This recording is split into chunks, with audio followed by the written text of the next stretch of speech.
less than 40% or more than 70% of your energy, or calories, coming from carbohydrates was associated with the greatest risk of mortality. Eating moderate levels between that range offered the best options for a healthy lifespan. However, the definition of a low-carb diet had some caveats, as not all diets were equal. People on low-carb diets who replaced their carbohydrates with protein and fats from animals, such as with beef, lamb, pork, chicken and cheese, had a greater risk of mortality than those whose protein and fats came from plant sources, such as vegetables, legumes, and nuts. We need to look really carefully at what are the healthy compounds in diets that provide protection, said Drive. Sarah Seidelman, a clinical and research fellow in cardiovascular medicine from Brigham and Women's Hospital in Boston, who led the research. Seidelman warned about the widespread popularity of low-carb diets as a weight loss technique, with people giving up foods such as bread, pasta and potatoes. Although previous studies have shown such diets can be beneficial for short-term weight loss and lower heart risk, the longer-term impact is proving to have more negative consequences, according to the study. Our data suggests that animal-based low-carbohydrate diets, which are prevalent in North America and Europe, might be associated with shorter overall lifespan and should be discouraged, Seidelman said. On an average 2,000 kilocalories a day intake, a diet of 30% calories from carbs equates to only 150 grams a day, with sugars, natural or added, contributing around 50 grams of that total. With a mere 100 grams of complex carb a day to play with, a lower intake of cereals, grains, and starchy vegetables is inevitable, said Catherine Collins, a dietitian with the UK's National Health Service, who was not involved in the study.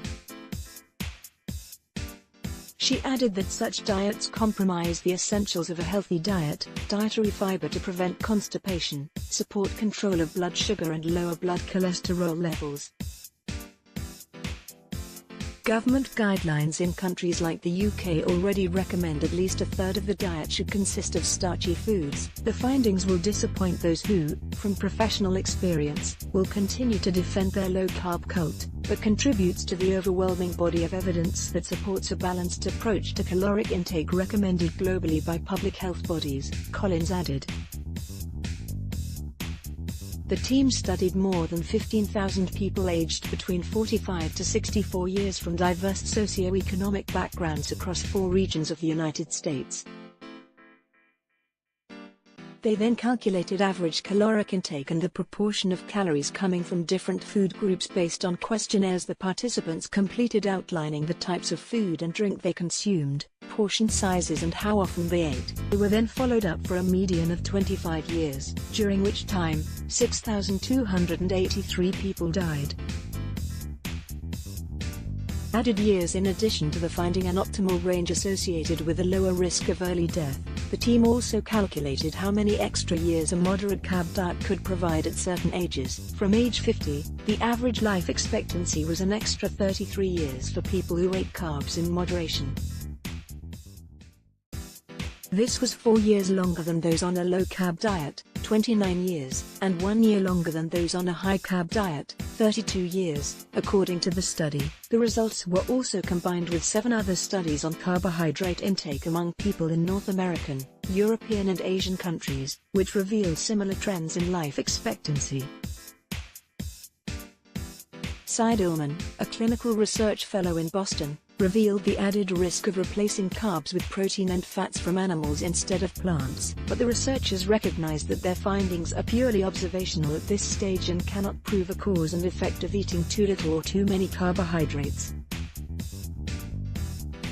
They also highlight that low-carb diets in the West often result in people eating more animal fat and meat, rather than more vegetables, fruit, and grains. In addition, the findings might be less generalizable to Asian populations where diets are high in carbohydrates, over 60% carbohydrates on average, but people also often consume fish rather than meat, according to the authors.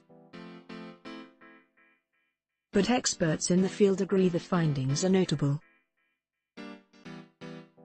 Current guidelines have been criticized by those who favor low-carb diets, largely based on short-term studies for weight loss or metabolic control and diabetes, but it is vital to consider long-term effects and to examine mortality, as this study did, said Nita Faruhi, program leader of the Nutritional Epidemiology program at the University of Cambridge. A really important message from this study is that it is not enough to focus on the nutrients, but whether they are derived from animal or plant sources, she added. When carbohydrate intake is reduced in the diet, there are benefits when this is replaced with plant-origin fat and protein food sources, but not when replaced with animal origin sources such as meats. Many low-carb diet regimes do not make this distinction, but it is important.